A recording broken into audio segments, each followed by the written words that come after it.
Olá, amigos de Safras e Mercado. Sou o jornalista Alessandro Carvalho. Hoje é quinta-feira, dia 20 de março. Estamos começando mais um programa Papo de Câmbio.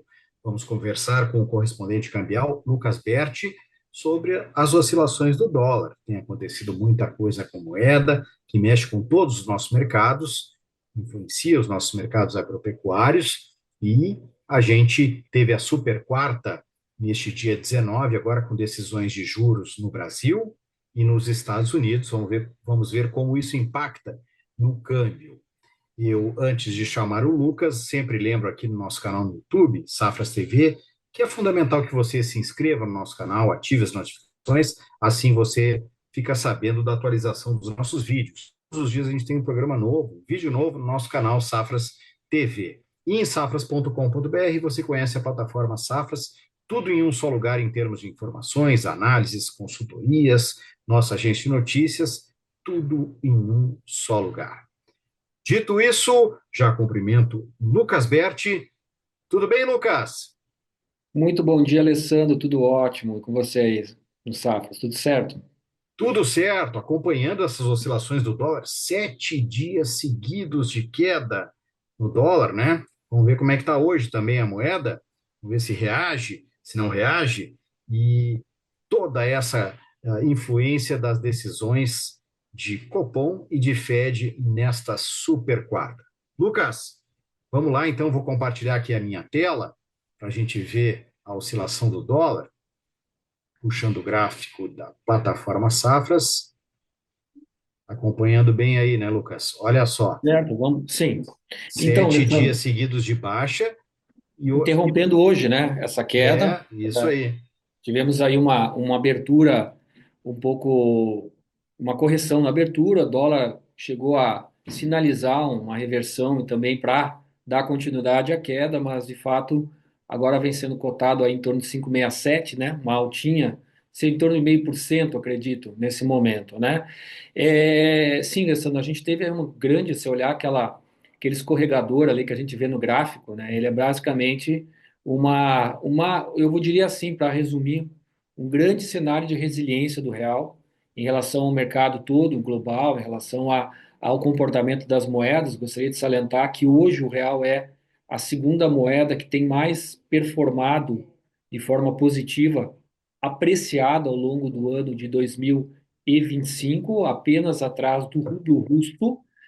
Mas o rublo russo já passa a ser uma moeda não muito significativa para a gente olhar nesse momento, porque a gente sabe que tudo está muito atrelado a todo aquele conflito geopolítico, remoção ou não das sanções comerciais e simplesmente uma retomada de um cenário muito agressivo, né, da moeda em função de o pessoal ter saído em função da guerra com a Ucrânia, enfim, e não ter tido aí uma confiança no mercado na moeda russa. Mas, enfim, falando de real, que é o que nos interessa aqui, a gente tem um ano também de correção sobre a forte alta no passado. A gente tem que pensar que nós saímos de 6.300 para um cenário aí já mais próximo. Tivemos aí uma mínima próxima no mercado à vista, que é aquele que a gente acompanha aqui, em torno de 5,64. Ontem chegou a bater próximo disso, ou seja, nós temos aí uma situação de queda brusca no ano, acumulando um recuo já de 8,5% na moeda desde o Né, início de Lucas? janeiro. A gente estava acima de 6,20 ali, ó, no final de Isso. dezembro do ano passado. Então, acima de 6,20 a gente não consolidou um fechamento a 6,300, mas se olhar aquele candle ali, onde nós tivemos até no dia que registrou essa alta histórica, a gente vê que o dólar chegou a encostar no 6.300, né? Ele rompeu Isso. um pouquinho e ele saiu. Desceu a partir disso com os leilões do Banco Central. Inclusive, essa semana a gente teve.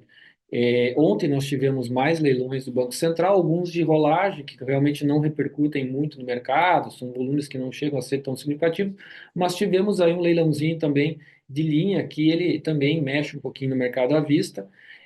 Claro que são volumes que a gente vem falando, não são volumes assim significativos no dia de pregão, né? Mas a gente acaba vendo aí uma movimentação no momento, no dólar. Mas o importante é que houve uma atuação a partir de 2025 do Banco Central, e o que a gente vê agora é muito interessante, porque a gente enxerga um real com um pouco mais de resiliência. A gente teve alguns números que vieram um pouco melhores, né? A dívida do Brasil bruta pública, ela veio com os números menores que eram esperados. Isso foi um ponto positivo para o mercado, arrecadou-se até mais do que esperava. Com certeza isso ajuda a equilibrar um pouquinho mais esse quadro todo de, de suspense das nossas contas públicas. Sempre é o suspense as contas públicas, porque a gente nunca realmente sabe o quanto mais de gastos vai inserir nessa situação toda. E a gente tem, claro, uma situação de melhora e talvez o mundo olhando um pouco melhor, com um pouco mais de confiança no mercado brasileiro. Certo? Nós temos vocês que acompanham o Safra sabem, um ano de super safra. Eu tenho lido alguma coisa em relação a cogitar-se, tá, alguma situação até de quebra um pouquinho nesses números que eram previstos anteriormente, mas então, já começamos a realizar, né,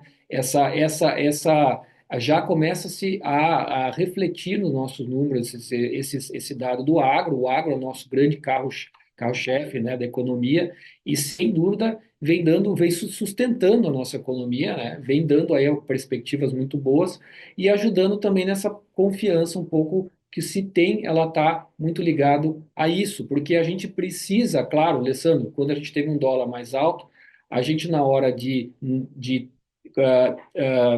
transformar isso em reais, em função que a gente transforma nossas exportações, a gente acaba tendo um maior volume de reais aqui, né? Então, é óbvio que isso também vem a repercutir no nosso quadro de melhora, né, em relação à moeda. Mas sim, real vem performando melhor, foram sessões consecutivas de queda. Lá fora, o pessoal saindo da Bolsa Norte-Americana, agora hoje já estou um pouquinho mais também resiliente no mercado norte-americano, até porque nós tivemos nessa semana a decisão de juros lá fora, a decisão de juros aqui, tivemos algumas coisas a pontuar. Dentro do guidance, esperava-se uma manutenção das taxas de juros dos Estados Unidos, de acordo com o guidance, também um aumento de 1 ponto percentual na nossa taxa de juros aqui no Brasil.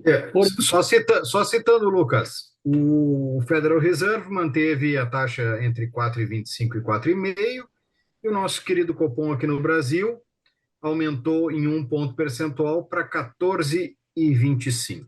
É só perfeito, para marcar que eu não falei no perfeito. começo. Não, ótimo, você pontuar isso. Só que aí, nesse inteirinho, nós temos algumas ressalvas. Nós temos, por exemplo, um Fed que observa e divulga um PIB mais enfraquecido nas suas projeções, uma inflação acima do que era esperado e desemprego acima do que era esperado. Opa, peraí, temos que olhar esses números, porque um conselho monetário, um órgão monetário que de fato começa a enxergar, ainda mantém a sua perspectiva de revisão de 2 cortes de juros até o final do ano, com essa situação toda tensa de, de inflação, refletir na inflação, as tarifas impostas, a guerra comercial que o Trump está assumindo com todo o resto do mundo, né?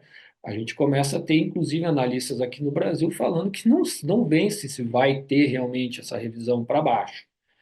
Isso é tão preocupante, assim, de uma certa forma, embora o Powell não tenha demonstrado, assim, esse desespero, porque ele fala que esse aumento de inflação que se registrou já, em função do impacto já dessas tarifas. Qual é o impacto? É a antecipação de compras. Você sabe que um produto numa loja vai aumentar de preço porque vai ficar mais caro. Você vai lá e compra. Então, você estimula o consumo, né, com todo esse sentimento de aumento de preços. Isso refletiu momentaneamente nos Estados Unidos. O Fed pontuou isso, né, dizendo pode ser uma reação momentânea, mas quando o órgão monetário reduz a redução de estímulos no mercado, ou seja, eles estavam reduzindo o valor de liquidez no mercado, deixando o mercado fluir por si só, não colocando liquidez. Então, eles estavam reduzindo esses volumes. O que eles fizeram? Eles travaram a redução dessa retirada de valor, ou seja, deixando mais dinheiro no mercado para ter mais liquidez. Opa, peraí, eles estão preocupados. Eles precisam fazer a economia girar, ter mais liquidez. Então, a gente tem que olhar isso, porque esse olhar lá na frente, Ele já tem, só que, claro, não vai chegar no mercado e dizer, olha, nós não vamos cortar juros esse ano. Então, você tem que, né, acompanhando passo a passo. Isso preocupa um pouco o mercado, isso gera um certo tipo de pressão no mercado, né? Mas também, Alessandro, nós temos um cenário diferente agora, lá fora, que repercute no resto do mundo, inclusive nossa moeda. Antes, os Estados Unidos estava crescendo, havendo um descontrole inflacionário, né? O que se preocupa agora é a tal de estagflação, é você não cresce tanto como deveria, né? E você tem uma inflação mais alta. E pior, desemprego aumentando. Então, isso aí é uma situação preocupante que reflete nos mercados. Então, a gente teve também, o que eu acho que deveria falar aqui, por que o mercado, os investidores foram para outros mercados?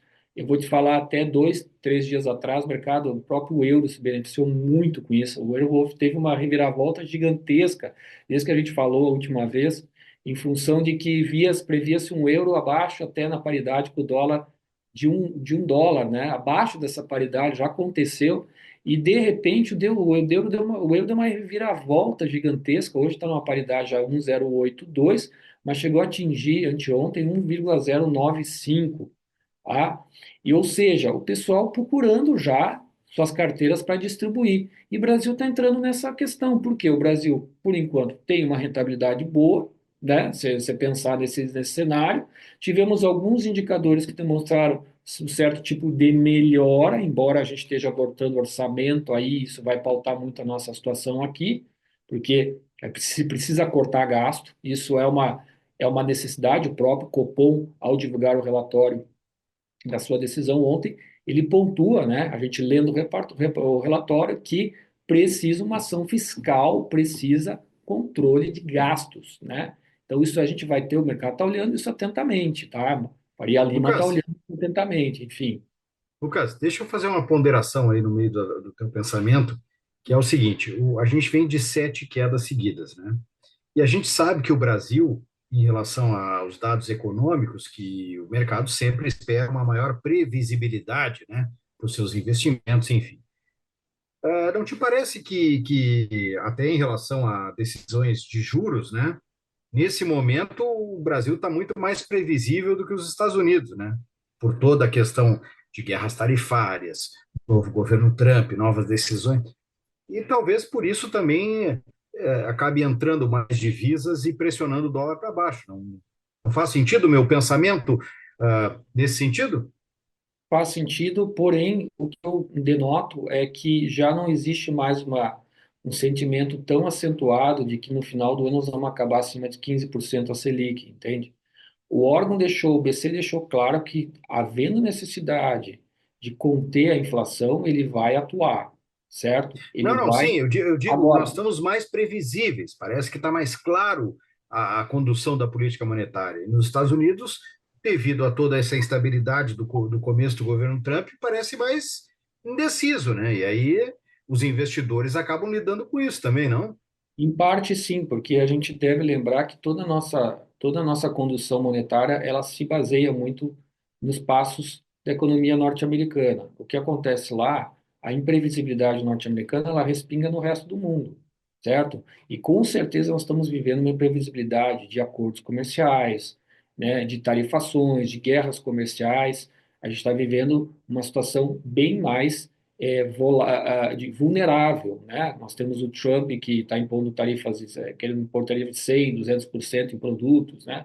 E isso gera muita incerteza no mercado. Até a gente está conversando com um colega aqui que as equações econômicas, elas acabam não funcionando mais, porque a gente está vivendo o dia a dia, né? A gente está vivendo as decisões do dia a dia que imperam todo o mercado, né? E fazem a reposição de carteiras. Alessandro, eu diria que, em parte, sim, a gente tem um BC bastante atuante no Brasil, tá? Isso ajuda, sim, e a gente tem o quê? A gente tem entrada de atuação no mercado, a futuro mercado à vista também, né? Mas o que me parece que, em todo esse cenário onde as moedas acabaram desvalorizando, muitas em função dessa guerra comercial, o real tem se mantido resiliente. Claro, o real foi a moeda que também sofreu, mas que mais sofreu no ano de 2024. Vamos lembrar que o real depreciou mais de 20%.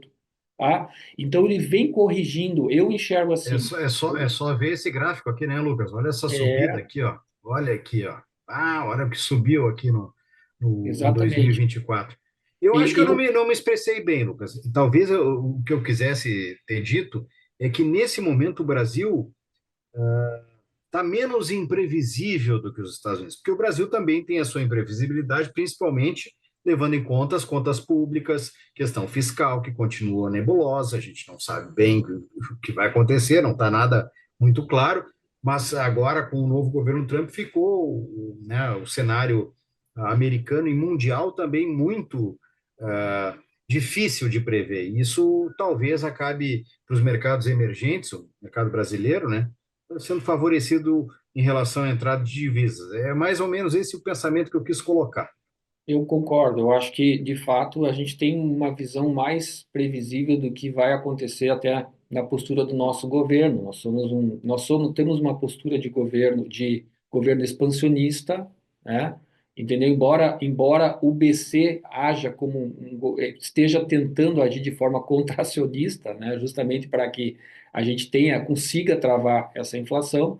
E nos Estados Unidos a gente tenha é uma caixinha de surpresas, né? A gente não sabe até onde tudo isso vai repercutir no dia seguinte para os norte-americanos, porque de fato estão comprando uma guerra comercial com o resto do mundo, é, entende? Com antigos aliados, né? E realmente a imprevisibilidade é muito grande, certo? E o próprio Jerome Powell está falando isso, fala isso, né? Ele declara isso, né? Nós não sabemos, não podemos prever nada sobre, de acordo, baseado nessa guerra comercial, nessas tarifações. A gente não tem, a gente baseia os nossos números no que a gente tem até agora, certo?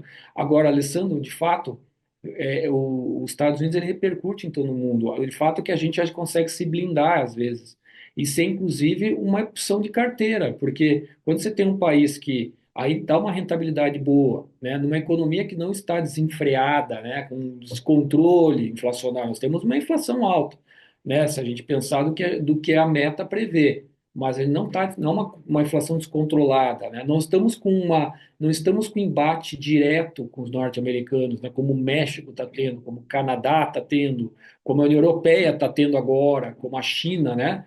Enfim, isso tudo está gerando muitos problemas, né? E outro, o Brasil já não é mais tão dependente do comércio norte-americano. Vamos lembrar que a gente tem 70% do nosso comércio com a China hoje, né? Nós É, temos no agro, Lucas, só colaborando no agro, a gente, inclusive, já fez programas aqui em Safras TV sobre essa questão de guerra tarifária. A gente tem um pensamento assim que, se Estados Unidos e China continuarem brigando, para o Brasil tem muito fator favorável, oportunidades, janelas de oportunidade se criam, porque a China é uma grande demandante de produtos agrícolas, agropecuários exportáveis pelo Brasil. Então, se abrem espaços aí, janelas de oportunidade para o Brasil, né? Realmente, uma postura ah, comercial razoável do Brasil, que não seja tão agressiva, que saiba negociar, pode ser favorável nesse sentido.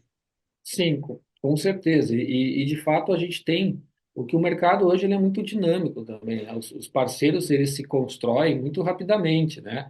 Você vê o próprio México teve a situação aí com os Estados Unidos já está procurando exportar seu petróleo para outro lugar.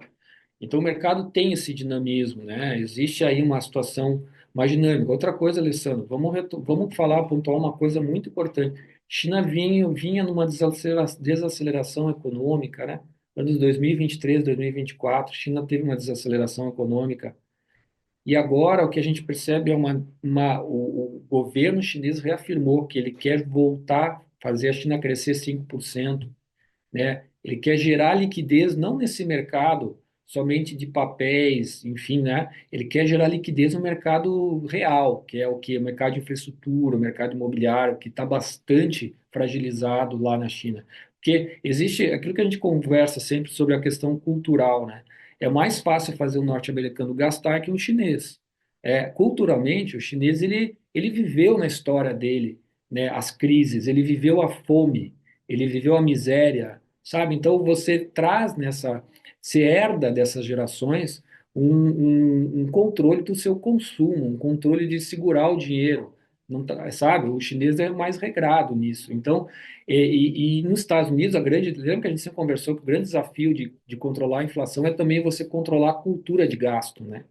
Essa é a questão, porque nós ocidentais nós temos uma cultura de gasto, né, que é muito interessante. Então, isso de fato, num país que se construiu no consumismo, que é os norte, né, os Estados Unidos. Enfim, isso tudo a gente tem que levar em consideração. O mercado já está olhando essa perspectiva de uma melhora na China nos dados, né? E também isso pode nos favorecer, porque lembra que nós tivemos aí um ano muito difícil de que oferta de demanda de minério, né? O minério sofreu muito, é um grande carro-chefe da nossa balança comercial. Enfim, o Brasil tem aí, eu diria que no frigir dos ovos, em todo esse processo de guerra comercial, o Brasil talvez se beneficie um pouco, consiga se beneficiar e encontrar os espaços. O que preocupa um pouco é a questão do fiscal, porque se a gente lê relatório atrás de relatório do Copom, sendo o Galípolo um indicado, inclusive pelo presidente Lula, eles continuam falando a mesma coisa. Precisa uma política de gastos mais controlada. É essa a situação. Talvez já estaríamos num lugar bem melhor agora, né? Se isso fosse realmente colocado em ação. Então, a gente tem agora a votação do orçamento, que inclusive começa hoje, né? Mas os bancos, os analistas de bancos, inclusive, vem dizendo que deveria haver aí um controle de gastos de pelo menos 30 a 35 bi ao ano, para que a gente pudesse, do que eles vão gastar, né, uma economia para que a gente pudesse, com certeza, ter um pouco mais de folga nesses números, tá? Mas, enfim, Lucas, vou compartilhar a tela aqui, porque eu sempre gosto de te colocar contra a parede. Dito tudo isso, olha aqui, ó, 7 sessões seguidas de queda, e o dólar reagindo um pouquinho hoje. O que tu acha? Tu falou em frigir dos ovos, então, o frigir dos ovos, juntando todos os ingredientes na panela, o que tu acha que vai acontecer com esse mercado daqui para frente? Eu sei que é difícil, mas a gente está aqui para colocar tendência.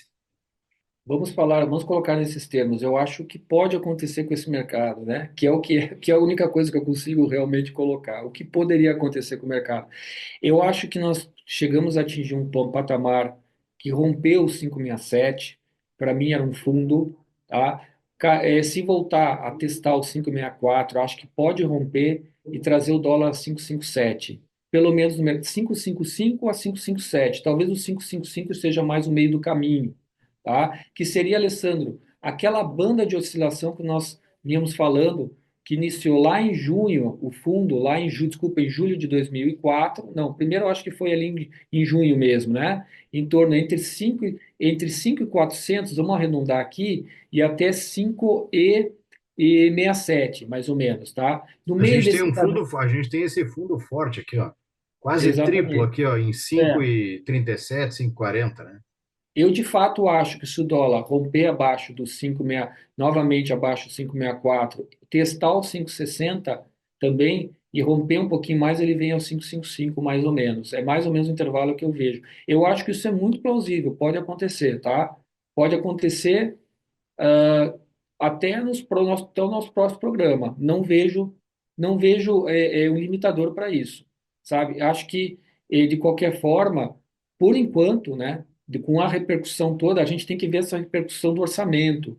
Como é que isso aí vai gerar? E também a gente está tendo leilões de um grande volume de pré-fixado, né, do governo do Tesouro, sabe? Hoje nós vamos ter até 1 hora da tarde, se não me engano, temos um volume forte. Temos que ver a demanda por isso, porque essa demanda forte por leilão no Brasil atrai o gringo, né? E o gringo vem com dinheiro. Então, nessa conversão, a gente tem uma entrada forte de capital aqui e acaba atraindo aí, com certeza, afetando, fazendo o dólar cair forte, tá? Então, vamos observar isso. Eu acho que esse movimento de queda ele ainda não acabou. Eu vejo que o 567, quando ele estava parado ali testando, talvez ele pudesse se manter ali naquele patamar e aí retornar, Alessandro. A gente conversou sobre isso, né? Eu acho no programa passado. Mas agora que ele já testou para baixo, acho que é plausível ele testar volume, testar cotação, patamar entre 5,50 e 5,60, com certeza. Maravilha. Lucas, vamos para a nossa agenda da semana. Vou descompartilhar aqui. Lucas vai falando, vai aparecer para você na tela a agenda da próxima semana, o que pode influenciar o câmbio. Vamos lá, Alessandro. Falando então, segunda-feira, dia 24 de março, nós temos o PMI industrial dos Estados Unidos e também de serviços para o mês de março, tá? Na terça-feira, é importante a terça-feira, que nós temos aqui no Brasil a ata do Copom. Opa, aí a gente vai ter que realmente ver o que vai ser divulgado, ver as diretrizes do Banco Central, vamos ter um pouco mais de informações detalhadas. E nos Estados Unidos, na terça-feira, dia 25, vendas de casas novas do mês de fevereiro. Acho que é importante esse dado também. Quarta-feira, a gente tem interessante, isso é importante, seria a nossa contabilidade, né, no Brasil, que é as transações correntes, tá? Essa é importante a gente observar. E também os dados de investimento estrangeiro direto do mês de fevereiro, ambas de mês de fevereiro. Eu vou salientar uma coisa: o que é investimento estrangeiro direto? Não é aquele investimento em ativos de bolsa, é em infraestrutura, é na economia real, tá? Quinta-feira, 27 de março, a gente tem Brasil, de divulgação da inflação trimestral, e também do IPCA de março. Março é uma prévia, porque não vai estar fechado ainda um mês, né? Mas assim, de março acumulado os 12 meses até março. Então é importante a gente observar. Isso, Brasil. Estados Unidos, a gente vai ter o PIB dos Estados Unidos trimestral do quarto trimestre, tá? E também pedidos iniciais por seguro-desemprego, que isso aí normalmente a gente tem semanalmente, né? O pessoal que acompanha sabe, mercado sabe que temos semanalmente. E na sexta-feira, dia 28 de março, a gente tem o GPM, esse que é aquele indexezinho que vai no nosso aluguel, né, coisas desse gênero, do mês de março, e mensal, e mês de março, e também do Brasil, a gente tem a taxa de desemprego no Brasil no mês de fevereiro. Nos Estados Unidos, a gente vai ter o núcleo de índice de preços PCE. Esse PCE, ele não é igual ao CPI. O CPI, ele é medido mais para as áreas urbanas, né? Inflação nas áreas urbanas. O PCE, ele é medido também nas áreas rurais, tá? Pro mês, então, esse é dos Estados Unidos para o mês de fevereiro e também anual. Ah, Alessandro, e para encerrar, queria falar que vai também ter no Brasil, no dia 28, sexta-feira, o índice de evolução de emprego, o CAD. É também um indicador interessante de emprego para a gente acompanhar aí. É isso a nossa agenda da semana que vem. Bastante coisa, né? Ó, tem bastante coisa, Lucas. Vamos acompanhar. Lucas, teu recado final para a gente encerrar o nosso papo de câmbio da semana, que foi bem legal, hein? Bastante coisa. Olha, Alessandro, eu vejo assim o mercado bastante resiliente aqui no Brasil. Realmente, me parece ser mais também essa resiliência voltada a uma forte correção de ciclo do dólar. Pelo menos eu vejo que o ano passado foi um ano bastante, final do ano, especialmente, foi um ano bastante desfavorável para a nossa moeda. Eu sinto um BC mais atuante, né, nesse processo. Enfim. Acredito que talvez, vamos dizer, talvez a gente seja a bola da vez, não sei. Opa, bacana, Lucas. Olha, e os contatos do Lucas estão na descrição do vídeo se você precisar dos serviços do Lucas de correspondente cambial. E o meu recado final é que nossas redes sociais todas aparecem no vídeo, estão na descrição do vídeo também. Assim como na descrição estão os próximos eventos, cursos, lives de safras e mercado. Estejam junto com a gente, tem muito material de grande importância para vocês. Lucas Berti, muito obrigado, meu amigo, por mais esse papo de câmbio e até a próxima. Te agradeço, Alessandro, novamente e até a próxima.